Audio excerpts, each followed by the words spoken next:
Alright, Railroad Preserver 2000 here, back again doing another video. This stream, first off, is solely dedicated to the Birdsong Hogan house in Lexington, Georgia, and for one other person that I know who has been documenting it for just as long, if not longer, than I have. Nick, now's your chance to show yourself, man. I'm live, and I'm talking about the house. So, yeah. Let me...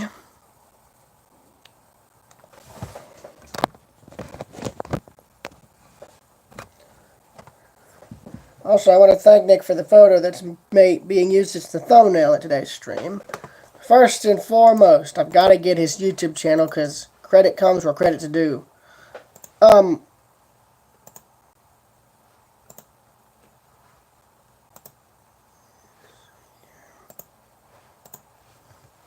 See, Nick. The Dominator, there it is. Yes, there it is. Perfect. It is perfect. So yeah, guys, if you want to check out his channel, I'm going to put a link in the video, just in the live stream description, which is going to be right now. Alright, I see we have one person on. Let me know who you are, please. So, yeah.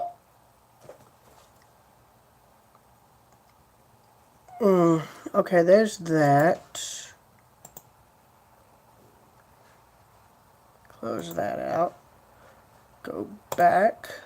And again, I'm about to post the Birdsong, the link to his channel in the live chat right now. So here's the link to his channel.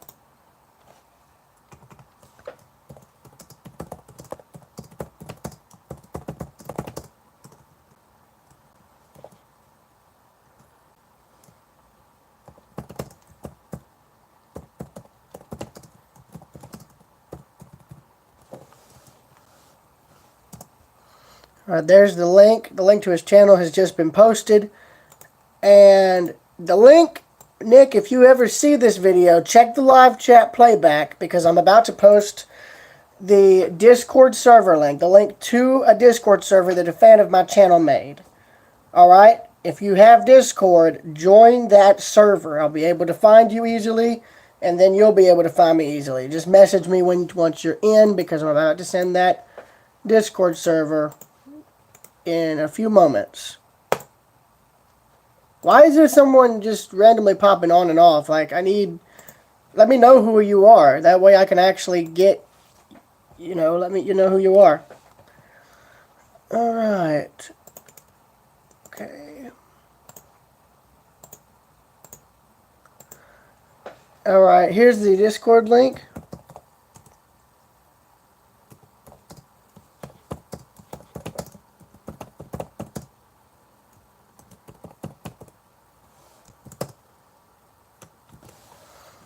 This server was made by the Notorious Fruit, who is a fan of my channel, so thank you, good sir.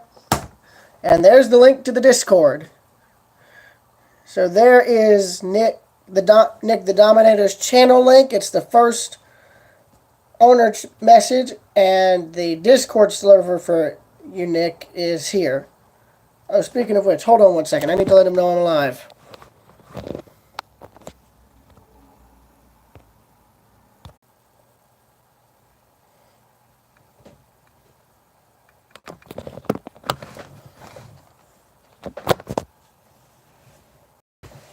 Alright, so I'm back. Now, regarding the Hogan house, it was a home that was built in 1850. I've actually had a chance to go visit a home in Athens that has been preserved that was built 6 years later. It's not of the same design, but it would probably give you an idea as to what the house may have looked like back when it was originally finished.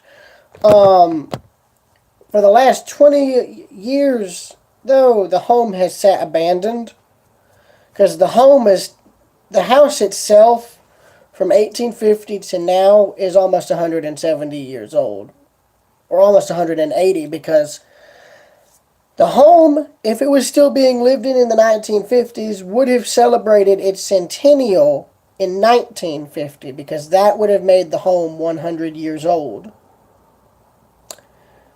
So, as far as I know, apparently the last people who lived in the home, like full time, moved out, and I think towards the end of the 80s, rented the home out through the mid to early 90s, or mid to late 90s, until I think around the beginning of the millennium, and then it was abandoned. So I don't know if it was abandoned in 2000 or if it was abandoned shortly before or shortly after. I don't know.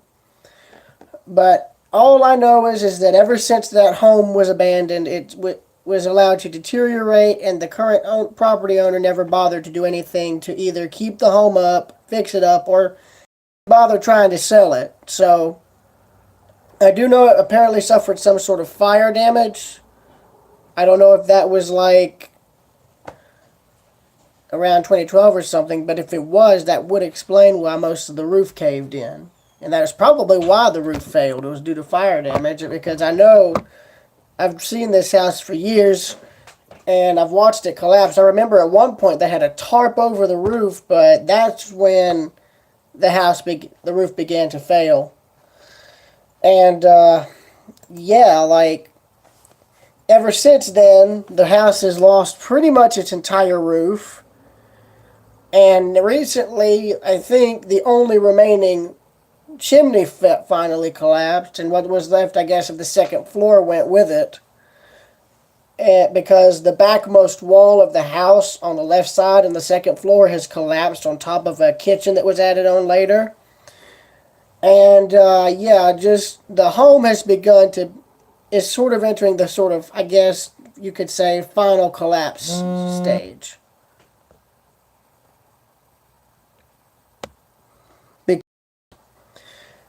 When the chimney collapsed, the whole front of the home has started to sag outwards. It's starting to bow outwards, and I can actually see where the upper support beam, which would have been where they started building the roof, has sort of split, causing the wall up to sort of bow outwards like that. And I've got plenty of pictures, which I will show momentarily.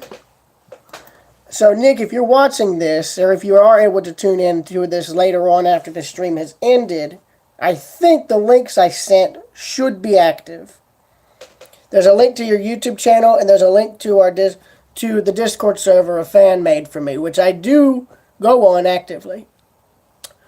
If you are able to go on there, look for my name. It should list me at the very top on the right side. Click my name, and there should be an option to add me as a friend on Discord. Click that if you can get to it, okay?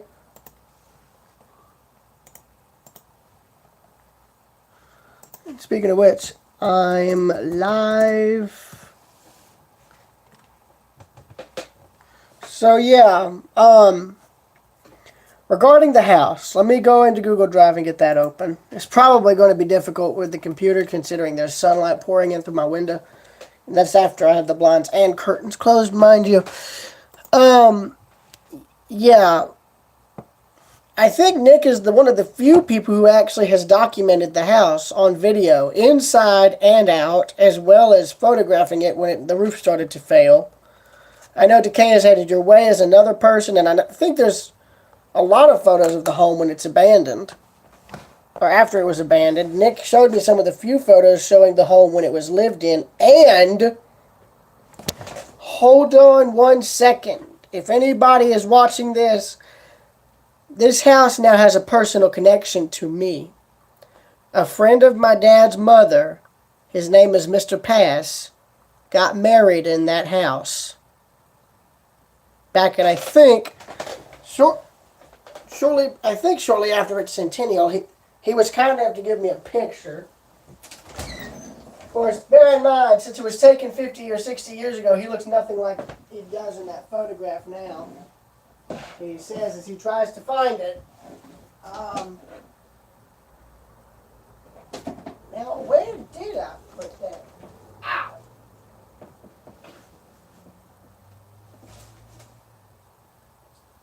Well, now, where did I put that picture? Aha! Found it! That just didn't take a million years. Alright.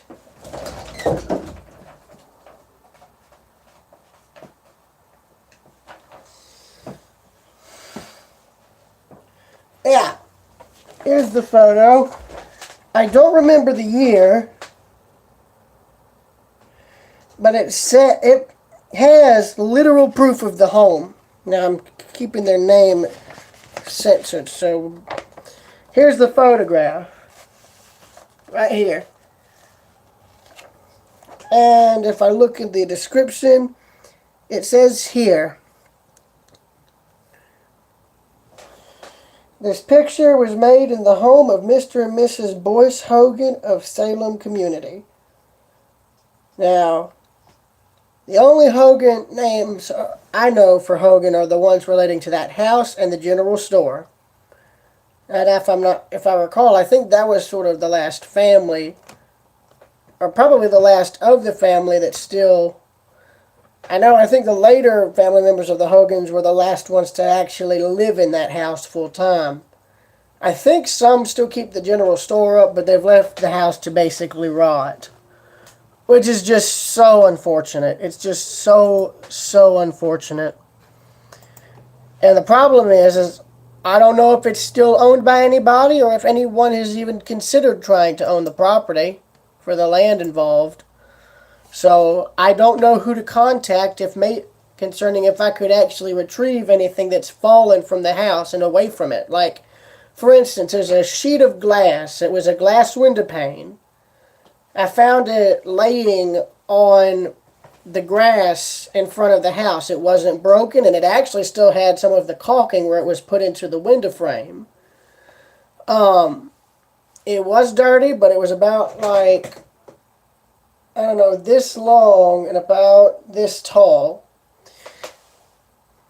And you guys, I was very tempted to get it and save it because I actually would have had a use for it. And I have an idea if I could get that glass pane. I had an idea to have a frame made to where it would be the main piece of it. Like, I was thinking of having a picture frame made and having that window pane be the glass for it. And then having a photograph of the house be put into the actual picture frame. That way, I could have a picture of the house and have a piece of the house being used for it. In a sense, preserving at least a small piece of the home. I mean, even if it is a piece of a window frame, it's better than nothing. And I mean, if the current owner of the property didn't care enough about the home to even bother fixing it up, keeping it up, or even selling it, I really don't think they would care about a window pane being taken, because if they're going to come in and tear it down after the front of the facade collapses, then I'm most likely anything that could be salvaged is probably going to just be thrown away or burned, depending on what they do next. So, I mean, if you think about it, if somebody doesn't step in and do something to at least either save pieces of the home or reclaim any wood that's not rotted, that house is going to be wiped away without any evidence of it even being there, except for photos and on video. I want to save a piece of it, if I can. And a lot of that wood, even though it looks rotted, I think has actually, because of it being there for so long, has become like lighter, which is very hard to rot. So a lot of that wood could technically be reclaimed. It's just a matter of disassembling the home without the whole thing collapsing. Because literally, as far as I know, the only thing keeping that thing standing wall-wise is literally the framing for the walls. I don't think there's any floors or any internal support still intact inside the house that are to keep the walls standing, other than maybe the sides. But the whole front of that house no longer has anything supporting it except the very framing they used to build the walls. That's, I think, the only support that's keeping that that front facade in place. That and some corner joists on each end of the house. Once those go, or if something pulls those out, that whole front facade's going to fall. I'm thinking it's probably going to collapse where the break in the roof beam is. And I'm going to put this photo up, and I'm going to get the ones on the drive up so you can see what I'm talking about, because it makes better sense. So, yeah. I actually have a folder because, Nick, this is going to be concerning you, so I hope you join. Knoxville District Rail Fan, what's up? Craig Morris, welcome to the stream. Alright, now comes the point where I show you guys to the computer screen.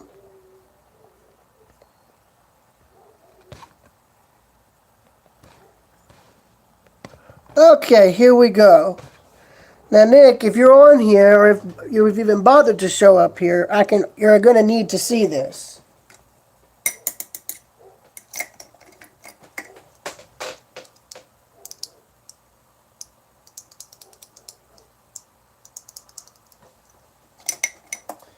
Forget that. I'm using the screwdriver as a pointer. Alright, so we're going to start out with photos that I took of the house regarding my first visit. My one regret is I didn't do this sooner.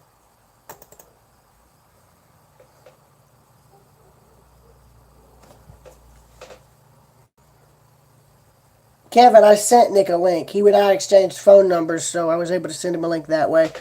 Okay, so here we go. I'm going to give you guys... Alright, the thing is with my photography and the way it differs from his and anyone else's of the home is I've taken photos of the house from an artistic point of view. Like, for instance, this here shows essentially the life and elegance of nature as the focal point, whereas something that was meant to be elegance for man is just taken out of focus because it's not the main focus. It's the background, but it's not the main focus. These photos here were taken in August, shortly before that last chimney collapsed. Take note of the front of the house. The framing is all still straight. You can see where it settled into the ground over the years, but the front of the facade is still mostly straight. Same with the back wall there. Through that window, it's still intact. Alright? Now keep in mind, when this house was built, it had two chimneys. One collapsed first. And I'm honestly thinking that was what took out the floors. It's just when the chimneys collapsed, if they were what made... Because what I'm thinking is when the chimneys started to collapse, like when the first one collapsed, that's probably what caused the rest of the second floor. That's probably what caused the second floor to collapse, because from what I could see, they put the chimneys in the center of the house to provide support for the second story. In other words, the second floor. And I don't know if the whole chimney just collapsed or if half of it collapsed. I don't know. But you can see right around in that vicinity, that's where this upper beam has failed. And you'll see that in later pictures.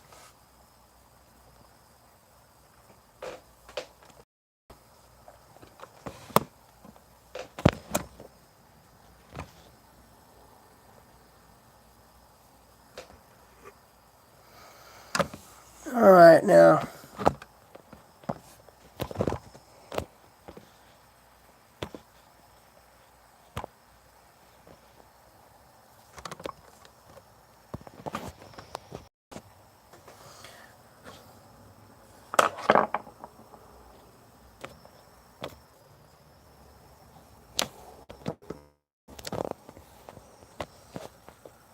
to fix that because the camera froze.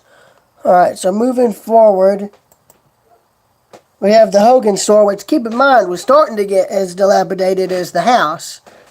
They've since come in and restored that by the time of my third visit to the home. Now, here we go.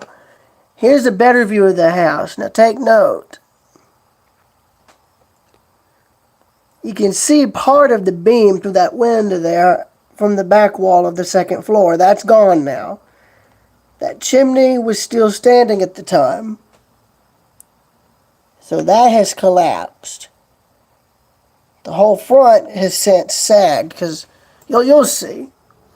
Again, here's another photo of these surprise lilies. Now this whole area here, that around there is what has failed. So I'm starting to think, because recently we had a huge storm hit Thursday, and when I went up to the Rowdy Rooster Gallery in Lexington for another artist's exhibition, the owners told us about the house and how it had deteriorated quicker. We got over there, the chimney had collapsed, and the front of the house. So I'm starting to wonder, because since that storm had very high winds, I'm wondering if the winds pushed the chimney over or weakened it enough to where it finally collapsed. And I'm starting to wonder if it collapsed intact. In other words, like the top half collapsed. I'm starting to wonder if maybe it collapsed toward the front of the facade, because if it did, the weight of that would explain, resting behind the front of the facade, would explain why it's bowing outwards. Because let's face it, if the second floor is no longer intact, that means all support is lost for the front of the house. So if that chimney did give way and fall towards the facade, the impact would have been enough to snap some of the wall framing and push it outwards. Now, I could be wrong on this because I'm not an architect or a home designer, so I wouldn't know. But you can see all up there, that's the framing for the walls. You've got that, and then you've got the siding. The house, as far as I know, didn't have insulation. Now, there's the front side of the house. You've got the frame there, all intact. You've got the corner.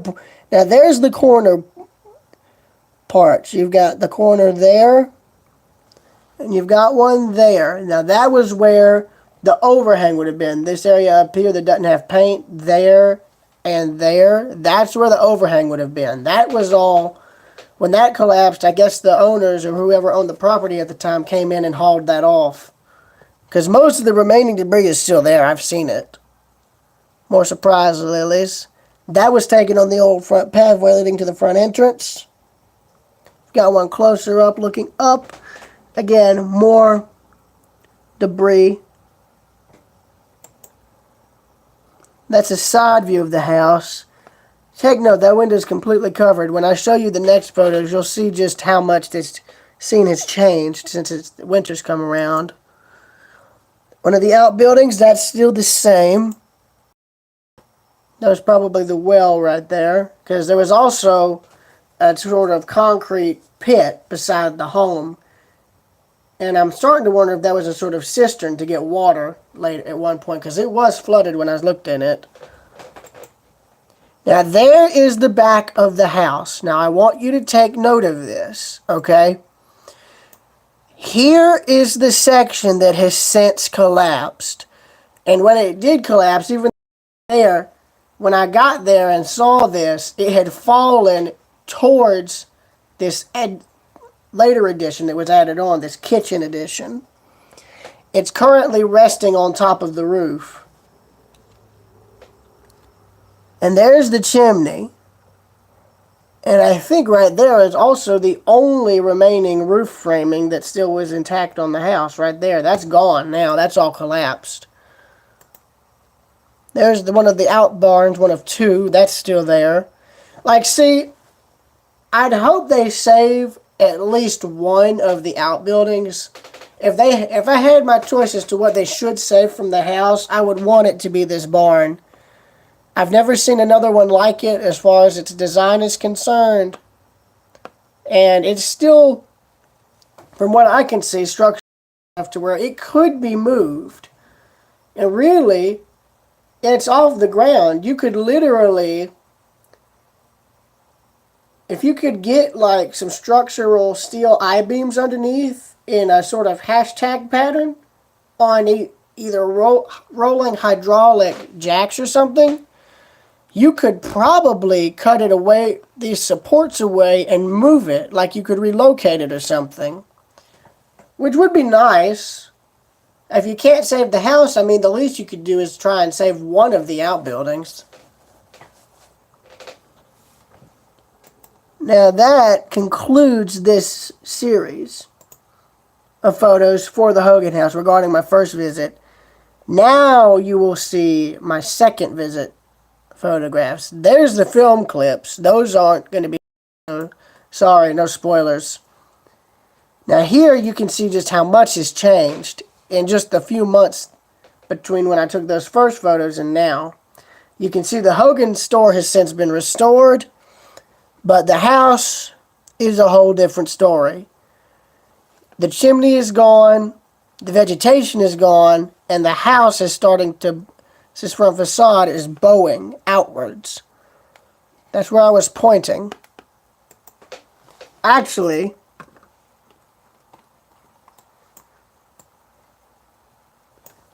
I think right there is the glass pane. Right there.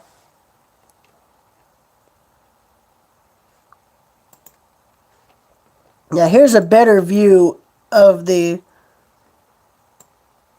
structural failure. Now take note of this beam. It's jointed. Someone like this was probably cut using hand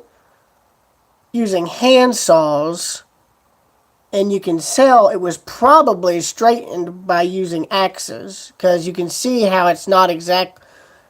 It wasn't put through a modern day saw. That beam has probably been, some of these beams may have been on this house ever since it was built. But here you can see what I mean by the fact the house is only being supported by the framework. That is the siding, and then you can see open sky through this crack right here. That means that there's no insulation behind the walls. And there's probably nothing behind the whole facade. Because you can see there's where the main beam has failed, right there. You can see where it's split. There's probably a central support beam which could be reclaimed. Now if you look, there are corner pieces that are keeping this whole front facade together. Now keep in mind, there's siding right here, going all the way down to the first floor, right here. And that's just covering it. Alright? Here's where the pillars once stood, right there, and so on. You can see what's left of some of the overhang, which wasn't removed. Because it almost looks like, because I've seen pictures of where the whole overhang part of the roof had fallen in front of the front facade, covering it. Apparently the owner came in and removed steel poles and I guess either demolished or bulldozed the rest of the front roof that had fallen. I don't know, but either way, there ain't nothing left of the overhang. And when the overhang did collapse, only the edges were still standing, and that wasn't enough. Same front view a few months later. Another frontal view. Here's another. Now here's one of my photos that I took artistically. The daffodil is the main focus, showing essentially nature's own elegance and beauty. Whereas in the background you have this corpse that was man's elegance and beauty, which has now basically been forgotten by the very species who built it in the first place. And I mean, really, there's no feasible way to save this house as far as saving what's left. There's no way to do it. I mean, the only thing you could do is actually physically come in and disassemble it beam by beam sell what's left, like selling the wood, like as reclaimed wood. Yeah, because, and really, to me, I think that would be the only way you could actually preserve essentially pieces of this house, is by disassembling the board instead of just coming in and bulldozing it.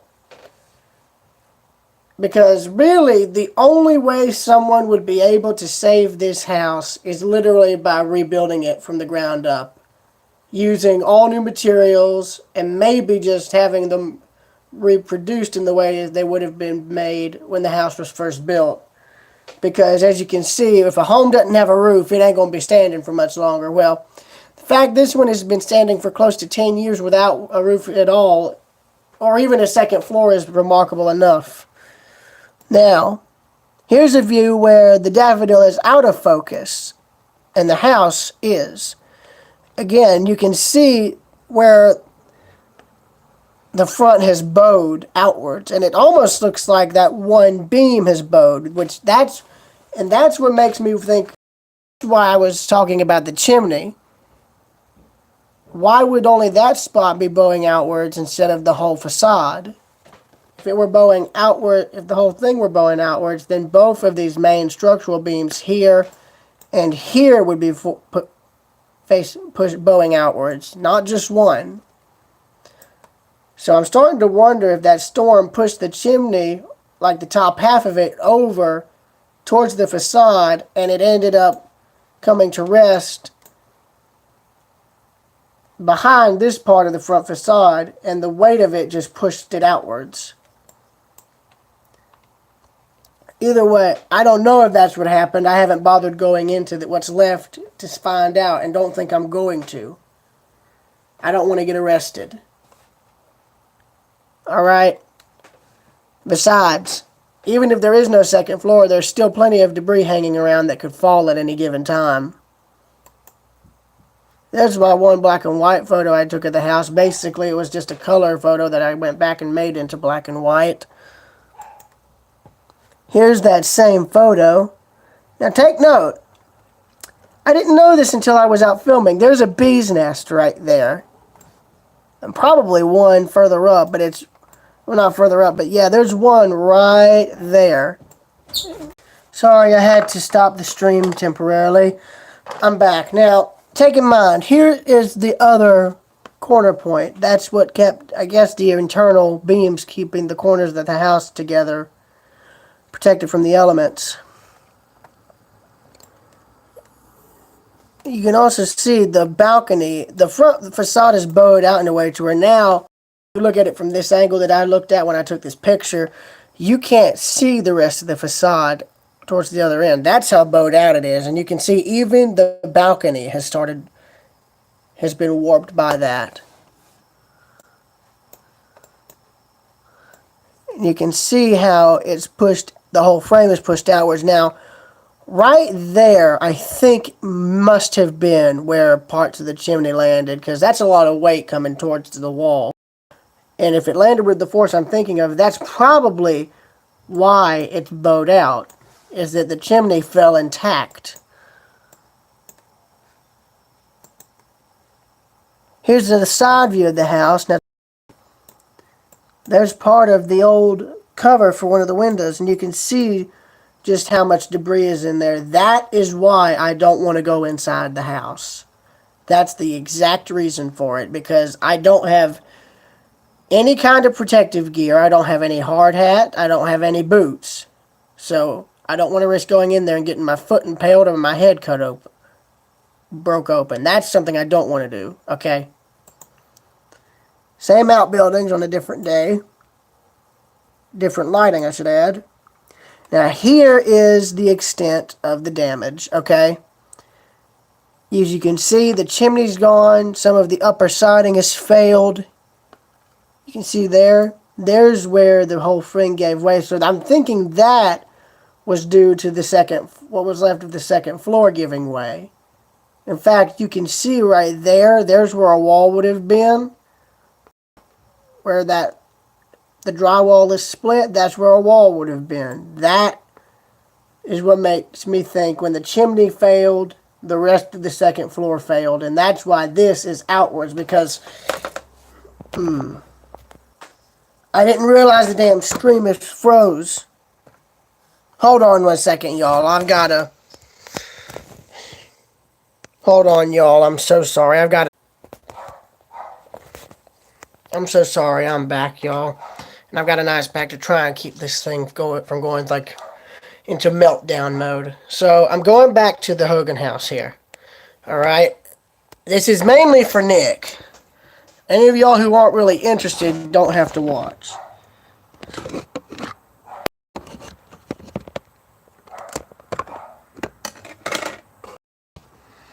Alright, let me do that so it's cold. So yeah, right in here, that is intense structural failure. You've got failure of the frame, you've got failure of the wall, and importantly, you've got a failure from where the corner point is, right there. That's still intact, but the wall detached from it. Which leads me to believe that when the second floor, or what was left of the second part of the second floor for whatever room this was, failed, it collapsed inward. So when that happened, it pushed the outer wall outwards, causing it to give way and fail. And you can see there's where the window frame has literally was torn apart from all of this.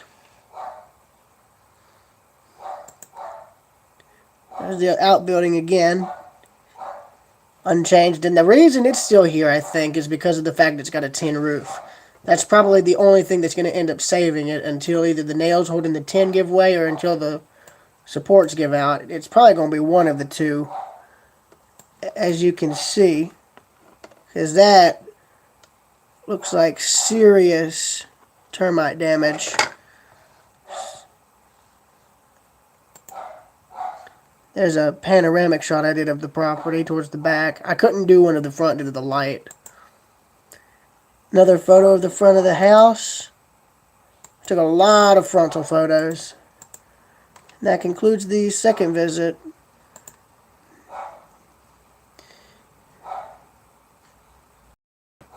Visits to come is the next set of photos.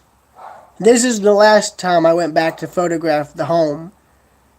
I figured I wouldn't go back unless there was more change. Now, take note. There is the window pane. That's the exact one right there. And that's before I even touched it at all. Okay? The only time I touched it was on this visit. Because I was also filming when I took these pictures. I used the glass pane for one scene, and I'll show it to y'all. Alright? As you can see, nothing has changed, apart from the weather.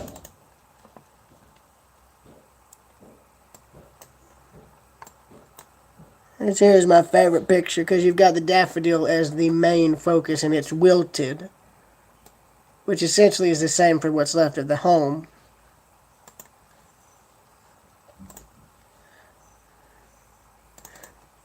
Now, this is not all of the film I've got of the home.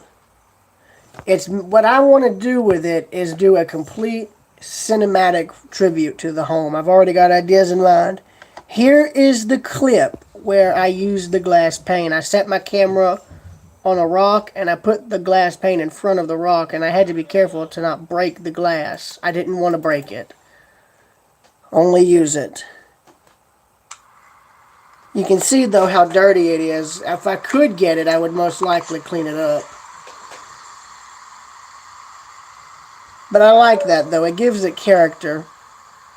And it kind of shows, or sort of symbolizes the home fading away. It's kind of like a faded or blurred memory. That's what I did and that's the reason what I was wanting to point out with this. Is to give a physical example of the fact that anyone who remembers this house no longer remembers it or just doesn't care to remember it. And as a result, it's just become a sort of blurred memory and is forgotten. But as you can see, I got a lot of video of the house. And I tried getting video of the inside. If I could get like a long pole and nudge all that debris out of the way, I could probably see inside without having to actually enter the house. But I don't want to risk doing that because I don't know if that's connected to the walls or if that's part of the roof or the floor. I just don't know. So I don't want to risk it. You can see I've got photos of the outbuildings. I even started to go on my last visits. I even tried to start getting other stuff that was sprouting up from around the house. Like these two berries here were growing up in the pathway. You had daffodils growing all around the home. Some even still in a planter from the driveway. And here is some of the debris. Alright, and there's the structural collapse. And there's the bee's nest. That's a piece of, I think, siding right there. And here's the bee's nest. Look at this. Now, I muted this because I was surprised when I saw this. So I was swearing like crazy because I did not expect there to be a bee's nest. And these suckers were swarming. So from here on out, unless it's raining, I'm probably not going back. I don't have a way to... Yeah, that is probably what's kept vandals away. That's probably kept human vandals away, but it hadn't kept nature's vandals. That's also another reason as to why I won't enter the house, because if they're in this part of the wall, that means they've probably made all of the inside a hive. As far as like inside the walls, that's probably a huge bee's nest, so you can bet I'm not going in there for that reason. If I were to go in, I would probably enter in through the kitchen and just take photos through the doorway. But even then, I'm most likely not going to do that because I'm worried. Anytime I photograph stuff like this, I'm worried I'll run into squatters. And I know you'd probably say, oh, but they won't live there. There's no roof. That kitchen area is still somewhat protected from the elements. It may not be structurally sound, but if someone's homeless, then they're going to do whatever they can to get out of the weather. Even in a place as visible as this home, which is right by the roadway. So that's the reason I don't go in. Whenever I photographed abandoned buildings, like even up in Appalachia, I did this. The buildings were right there beside the road, but I didn't enter them because I didn't know if somebody had taken up residence in them or if they were safe to enter. But you can see the bee swarm there. So yeah, that wouldn't be too fun. I didn't want to find out if I was allergic to bee stings or not, so I wasn't going to press my luck. But I'm hoping to go back and film the home later, because this is going to be something that's going to be... This is a project that's probably going to take for the remainder of the time that the house is still standing. In other words, this is something I'm going to be doing until the house is completely gone. I want to document it from now until nothing's left. Or there's not enough left to visibly show you what the house looks like. Because and that probably won't take very long, because I'm betting once the whole front collapses, the owner or whoever owns the property is going to come in and bulldoze what's left. And that won't take much to do. They could probably just... Heck, I'm betting they're either going to let it fall in on its own, or let it collapse, have a major collapse, and then they'll come in and just tear down the rest. Or they're probably going to come in and, after the whole front has collapsed, and just set everything on fire and burn it. Because I know with some abandoned homes, if there's no way to save them or no one buys them or fixes them up, they come in and burn them. Or somebody comes in and burns them. Either way, I want to try and find out who owns the property and just see if I could get permission. Because that glass pane is not inside the house. It's in the grass in front of it. It's intact, so it wouldn't cut me. And either way, with the idea I have for it, if I could get the glass act clean to an extent where you could see through it, then I might be able to use it as a picture frame. And what would make it even more poignant is if I could get permission to get some wood laying around the house that isn't too badly rotted. The problem would be how to get it and how to make it into a picture frame. Either, I don't know, but if somebody could get permission to do that, that would be nice, because I'm not asking to save the whole house. I'm literally asking to save maybe, let's see, 1, 2, 3, 4, 5 pieces. I say 5 because I'd need 4 pieces of wood from it to have a frame made, and then the glass pane to make the front. I could get the backing picture later if need be. The house is about 170 years old, Joey. It was built in 1850. To put that into perspective, the Ware Linden house, the preserved house that I did a video of in Athens, was built 6 years after this house. It was built in 1856. It's 6 years younger, but is preserved. It's protected. It's saved. That was actually the last video I filmed right there with the Hogan store. But that's meant to be the first one to sort of show, to give you a setting as to where you are.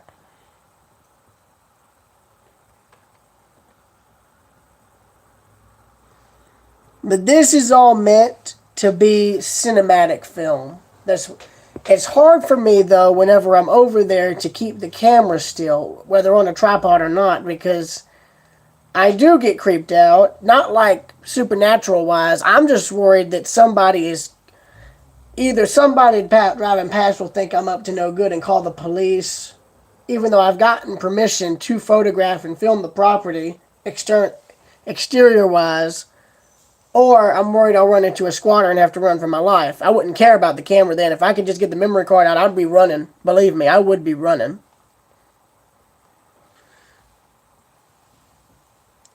Not funny. There's no railroad tracks nearby here. But I'm thinking once the front of the home collapses, that's going to be when they probably come in and tear it down, because by that point, it'd be a liability.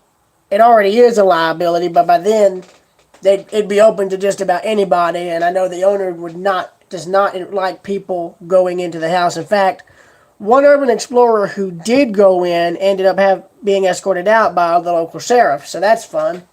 I don't want to deal with that. But you'll all see the remainder of this footage later. Alright?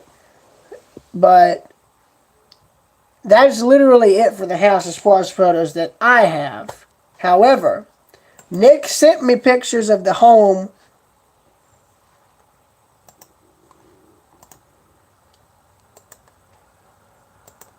regarding... Nick sent me pictures of the house regarding what it looked like on the inside. Joey, there's no point in putting a railroad there. It's nowhere near a rail line. The town is nowhere near a rail line. It's nowhere near anything for that matter. Lexington is a tiny, tiny town. To be fair, though, I would hope, even though it's a shame the house may end up torn down, I do hope, though, that if the owner does decide to put the property up for sale afterwards, I hope someone does build a new home on that location. It's only fitting that that's the case. The house was built in 1850. 1850 to 2020.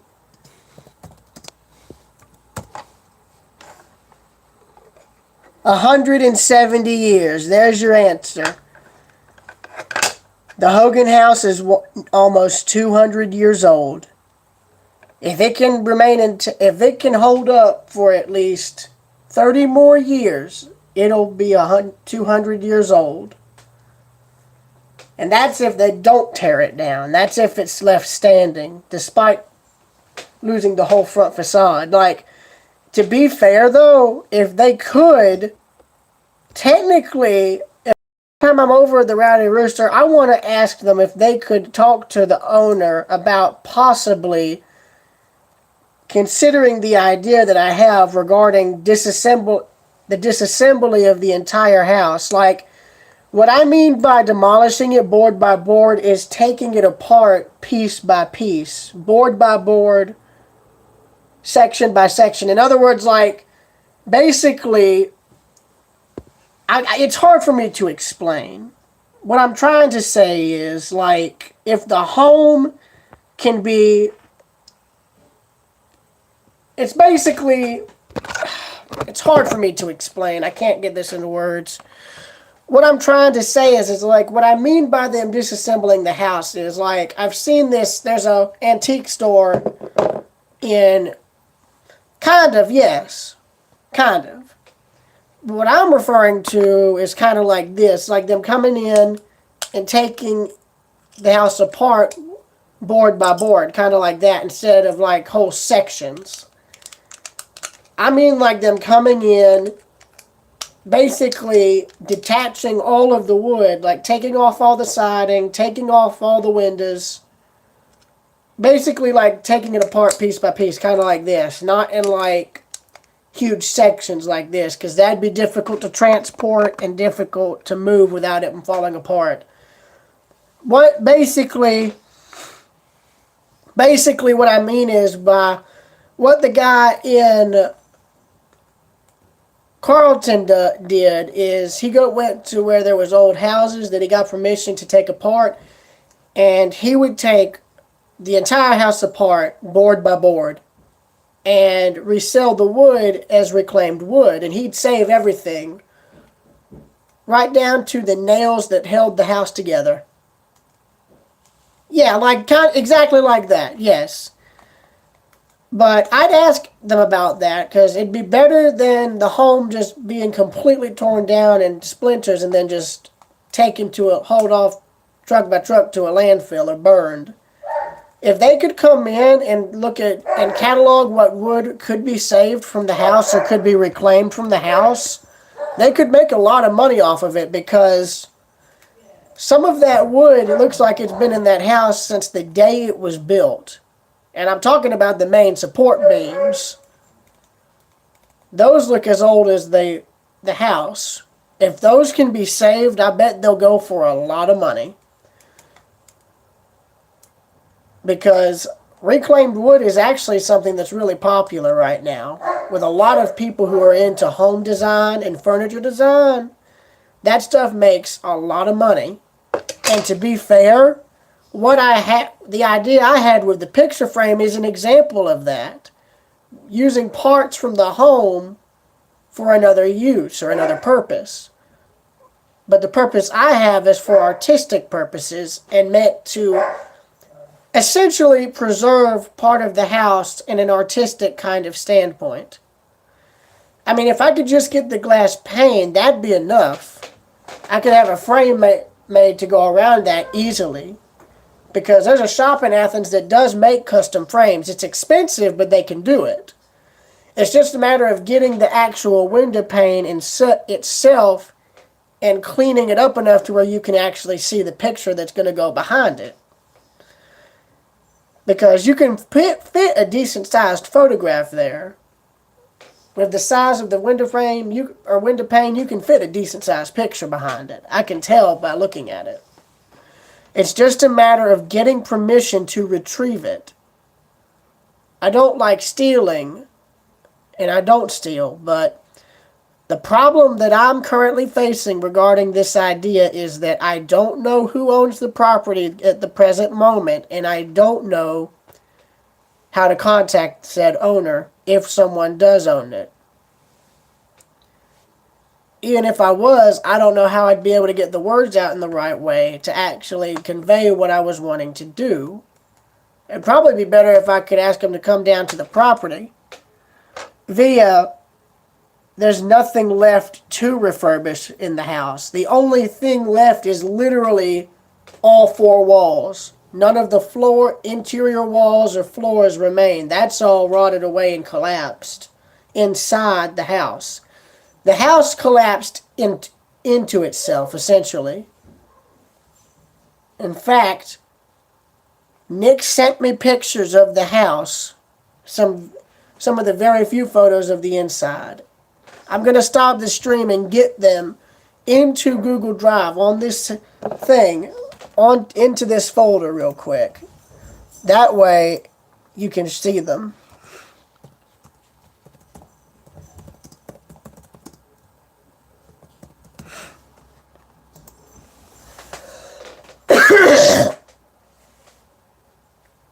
Now I'll be back because all those pictures are on my phone.